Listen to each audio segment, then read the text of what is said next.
வாழ்க்கையில நம்முடைய நடத்தையில எல்லாத்தையும் ஒழுக்கத்தோட வாழ்ந்து காமிக்கணும். சொல்லுங்க ஒழுக்கம். சொல்லுங்க ஒழுக்கத்தின் முன்மாதிரி, பேச்சின் முன்மாதிரி, நம்முடைய செயல்ல முன்மாதிரி. ஒவ்வொரு காலகட்டத்திலையும் ஒவ்வொரு செயல்களையும் நாம ஒவ்வொரு முன்மாதிரியா நம்ம காண்பிக்கணும். சரிங்களா? நம்ம மற்றவங்க பேசுறோம்னா அதுல ஒரு முன்மாதிரியா இருக்கணும். மற்றவங்க தாறுமாறா பேச முடியுமா? பேசவே கூடாது. தாறுமாறா பொய் பேசக்கூடாது. புரியுதா? அதுக்கப்புறம் வேற என்ன? கெட்ட வார்த்தை பேசக்கூடாது. சொல்லுங்க. மற்றவங்க ஏனோ தானோன்னு பேசக்கூடாது. சொல்லுங்க. வீண் பேச்சுனா பேசக்கூடாது. சொல்லுங்க. வீண் பேச்சு பேசவே கூடாது. சரிங்களா? அனாவசிய பேச்சு எதுவுமே கூடாது. சரிங்களா? ஒரு பைசாக்கு பிரயோஜனம் இல்லாத வார்த்தை என்ன பண்ணக்கூடாது? பேசவே கூடாது. சரிங்களா? நமக்கு சம்மந்தமே இல்லாத வார்த்தைகள்லாம் பேசவே கூடாது. சரிங்களா? நமக்கு தேவையில்லாத விஷயத்துக்குலாம் போய் மூக்க நுழைக்க கூடாது. சொல்லுங்க. தேவையில்லாத விஷயத்துக்கு இந்த மூக்க நுழைக்கிறது, தலை நுழைக்கிறது, வாய நுழைக்கிறது இப்பெல்லாம் கூடவே கூடாது. சரிங்களா? நம்முடைய வாழ்க்கையில எப்பொழுதும் நம்ம பேச்சுல சொல்லுங்க முன்மாதிரியா இருப்பேன். தேவையான வார்த்தைகளை பேசுவேன். மற்றவர்களுக்கு என்ன தேவையோ அந்த வார்த்தையை மட்டும்தான் நம்ம பேசணும். சரிங்களா? மற்றவங்களுக்கு நம்ம மூலமா என்ன அவங்க எதிர்பார்ப்பாங்க? ஒரு ஆறுதல் தேவைப்படும், அவங்களுக்கு ஒரு சந்தோஷம் அவங்களுக்கு தேவைப்படும். ஒரு கலக்கத்திலேயோ ஒரு கவலையோட மற்றவங்க இருப்பாங்க. இப்போ அவங்களுக்கு நாம எப்படிப்பட்டவங்களா நம்ம பேசணும்? சொல்லுங்க. ஆறுதல் படுத்துகிற விதமா பேசணும். சொல்லுங்க. ஆறுதல் படுத்துகிற விதமா பேசுவேன். இப்போ நம்ம பேசுற வார்த்தைகள் மற்றவங்களுக்கு என்னத்தை கொடுக்கணும்? நீங்க சொல்லுங்க பாக்கலாம். ஆறுதல், ஒரு சந்தோஷம், சமாதானம், இத கொடுக்கறத விட்டுவிட்டு அவங்க ஏற்கனவே கவலையில இருப்பாங்க.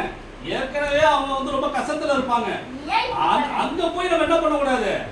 தேவையில்லாத மேலும் மேலும் கஷ்டத்தை கொடுக்க கூடாது. மேலும் மேலும் துன்பத்தை வருவிக்கக்கூடிய வார்த்தைகளை பேசவே கூடாது. கஷ்டத்தை கொடுக்க வேண்டிய வார்த்தைகளை பேசவே கூடாது. புண்படுத்துகிற வார்த்தைகளை பேசவே கூடாது. புரியுதுங்களா?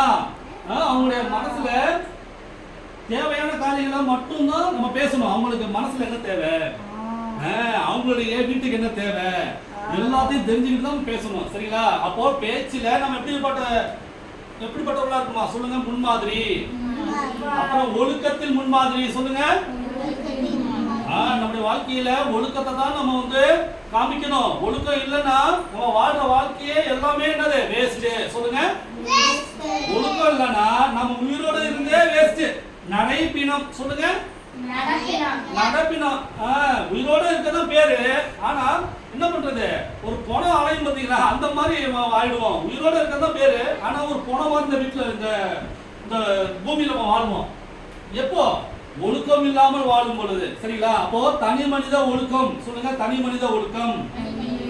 ஆனா நீங்க சொல்லுங்க. வாயை திறந்து சொல்லுங்க. தனி மனித ஒழுக்கம்.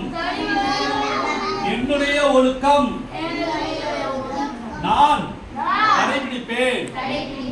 மற்றவர்களுக்கு பிரயோஜனமுள்ள வாழ்க்கையை, முன்மாதிரியான வாழ்க்கையை நான் வாழுவேன். மற்றவர்களுக்கு பயன்படக்கூடிய விதத்திலே நான் வாழுவேன். அதுக்கு தவிர வேற எந்த வாழ்க்கையும் நம்ம வாழவே கூடாது. சரிங்க? ஒழுக்கமற்ற வாழ்க்கை நம்முடைய வாழ்க்கைக்கு தேவையே இல்லை. தேவையில்லாத வாழ்க்கை நமக்கு தேவையே இல்லை. இதுக்கெல்லாம் யார் நமக்கு உதவி செய்யறா? சொல்லுங்க. ஜீசஸ். நமக்கு ஏசப்பா உதவி செய்யறாரு. ஏன்னா அந்த பூமியில அவர் வாழ்ந்து காட்டிட்டு போயிருக்கிறாரு. யாரு? ஏசப்பா. அவர் வாழ்ந்து காட்டிட்டு போயிருக்கிறாரு. அவருடைய அடிச்சுவடுகளை நாம என்ன பண்ணணும்? பின்பற்றணும். சொல்லுங்க. ஏசப்பாவுடைய அடிச்சுவடுகளை நான் பின்பற்றுவேன். என்ன ஒரு வாழ்ந்து காட்டிட்டு போயிருக்கிறாரு. அப்போ நமக்கு முன்மாதிரி யாரு? சொல்லுங்க. இயேசு. அவர் பரிசுத்தமா வாழ்ந்தாரு. அவர் ஒழுக்கமா வாழ்ந்தாரு. அவர் ஒழுங்கா இருந்தாரு இந்த பூமியில. சரிங்களா? அப்ப அவரை போல நாம என்ன பண்ணணும்? வாழணும். இந்த பூமியில நிறைய இருக்கு. கெட்ட விஷயங்கள் பண்ணக்கூடிய எல்லா காரியங்களும் இந்த உலகத்துல இருக்கு. ஆனா நாம என்ன பண்ணோம்? கடல்ல மீன் எவ்வளவுதான் உப்பு தண்ணியில இருந்தாலும் மீன்ல எப்படி உப்பு ஏற மாட்டேங்குதோ இந்த உலகத்துல பாவம் இருக்குது. சொல்லுங்க. இந்த உலகத்துல என்ன இருக்கு? இந்த உலகம் கடல் மாதிரி பாவம் நிறைய இருக்கு. உப்பு நிறைய இருக்கு.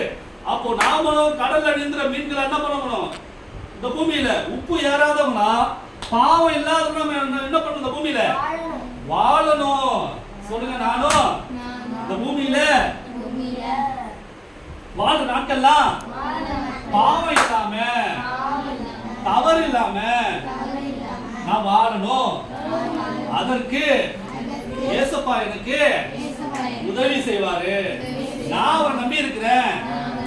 அவர் என்ன வெட்கப்படுத்தவே விட மாட்டார், என்ன தள்ளாடவே விட மாட்டார். அவர் என்ன பாதுகாத்துக் கொள்வார், வழி நடத்துவார். அவருக்கு என் வாழ்க்கையை ஒப்பு கொடுக்கிறேன். அவர் என்னை நடத்துவார், வாழ வைப்பார், ஒழுக்கமாக வாழ வைப்பார்.